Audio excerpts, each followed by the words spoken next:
लगभग आधी रात हो चुकी थी और बारिश रुकने का नाम नहीं ले रही थी। अपना काम खत्म करके मैं ऑफिस से निकलने लगा तो मुझे गार्ड भैया ने टोक दिया।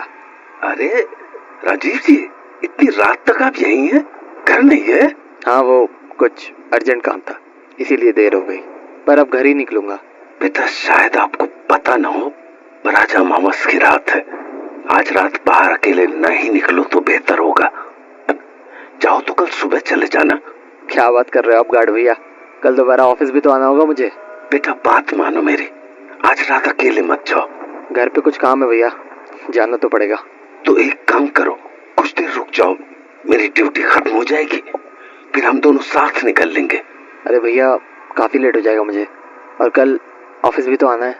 मैं निकलता हूँ, आखिरी बस आती ही होगी, वो छूट गई तो दिक्कत हो जाएगी मुझे। चलो, गुड नाइट। बेटा रुको। देखो, मैं जानता हूँ कि आप मुझसे ज्यादा पढ़े लिखे हो और आपको इन बातों पे ज्यादा भरोसा भी नहीं होगा, पर फिर भी ये अपने साथ रख लो। ये क्या है? माता का अंगार है, मेरी पत्नी ने मुझे दिया था, इसे अपने साथ रख लो, ये आपकी रक्षा करेगा। अरे भैया, क्या आप भी? बेटा, बात मानो और इसे बस अपने पास रख लो। ठीक है, लाओ। मैंने वो पोटली अपने जेब में रख ली और वहां से निकल गया। बारिश बहुत ज्यादा होने के कारण आसपास कोई भी नहीं दिख रहा था, तो मैं वहीं खड़ा खड़ा बस का इंतजार करने लगा।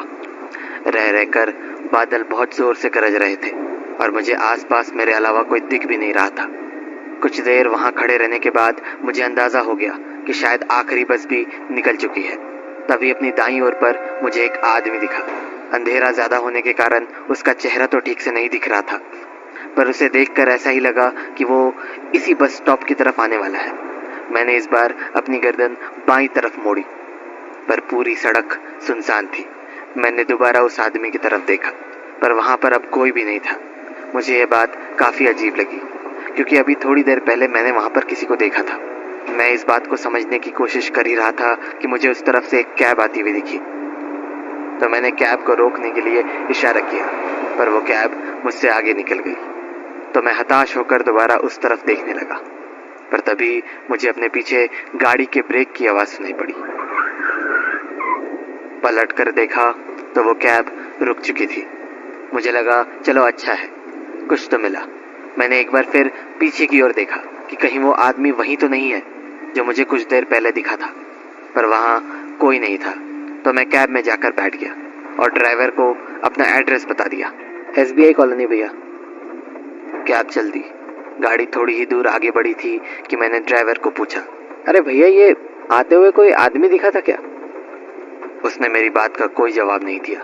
तो मैंने दोबारा पूछा, भैया? नहीं देखा। अच्छा, अजीब है, कुछ देर पहले मैंने किसी को देखा तो था, पता नहीं कहाँ गायब हो गया। वो ड्राइवर कुछ देर गाड़ी चलाता रहा और फिर बोला, आज अमावस की रात है। हाँ, क्या मतलब? अमावस की रात को अक्सर ऐसे भटकते हुए साए दिख जाते हैं। हाँ, ये क्या बातें कर रहे हो? ये बकवास की चीजें मैं नहीं मानता हूँ, ठीक है? उल्टे पुल्टे लॉजिक्स मत दो मुझे। कहते हैं ऐसे साए हर अमावस की रात को अपना शिकार ढूंढते हैं। हेलो, क्यों बता रहे हो मुझे ये सब? कहना नहीं जानना है मुझे कुछ। और अगर किसी इंसान की नजर इन सायों पर पड़ जाती है, यार स्टॉप इट, समझ नहीं आ रहा है क्या तुम्हें? तो उसकी मौत तय हो जाती है। अरे तुम पागल वागल हो क्या?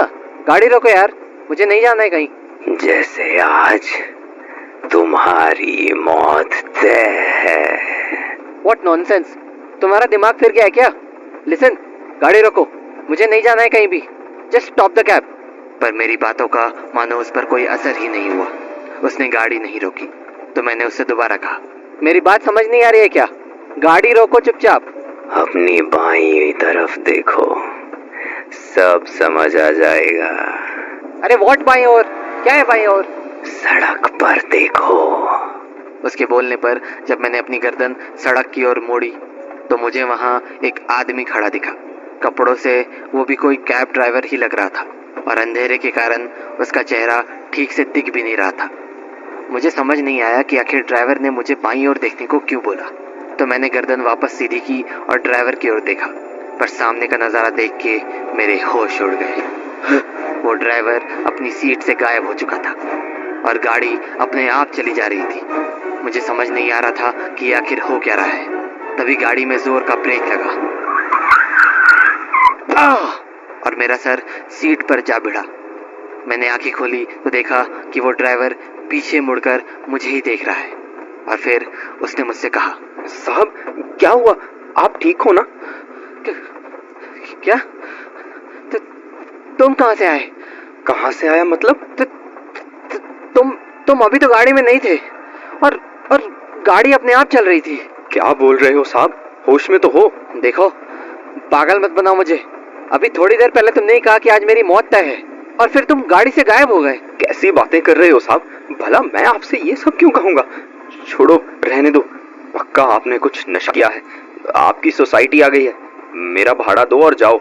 उस ड्राइवर की बात पर मुझे अब भी यकीन नहीं हो रहा था। मेरा मन ये मानने को बिल्कुल तैयार नहीं था कि जो मेरे साथ हुआ वो मेरा कोई वहम था। पर मैंने बात ज़्यादा नहीं बढ़ाई और कैब से बाहर निकल गया। अगली सुबह डाइनिंग टेबल पर बैठे हुए मुझे अपनी जेब से वो माता के अंगार वाली पोटली मिली, पर अब उस पोटली का रंग काला हो चुका था। मुझे ये बात काफ़ी अजीब लगी क्योंकि कल रात तो उसका रंग लाल था।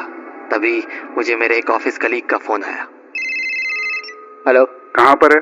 घर पर हूँ, ऑफिस के लिए निकलने वाला हूँ। क्यों? हाँ तो ऑफिस आते हुए पुरानी फैक्ट्री वाला रास्ता लेकर शमशान आ जाना। शमशान? क्यों? अरे वो गार्ड भैया थे ना, हाँ। कल रात एक एक्सीडेंट में उनकी डेथ हो गई। व्हाट? हाँ, शायद किसी कैब ने टक्कर मार दी। एनीवे, तू जल्दी से आ जा। अपने कलीग की बात सुनकर मेरे होश उड़ गए। मुझे विश्वास नहीं हो रहा था कि ऐसा कैसे हो सकता है। तभी मेरी नज़र वापस से उस पोटली पर गई जो गार्ड भैया ने मुझे दी थी और मेरे आंखों के सामने सब कुछ साफ हो गया।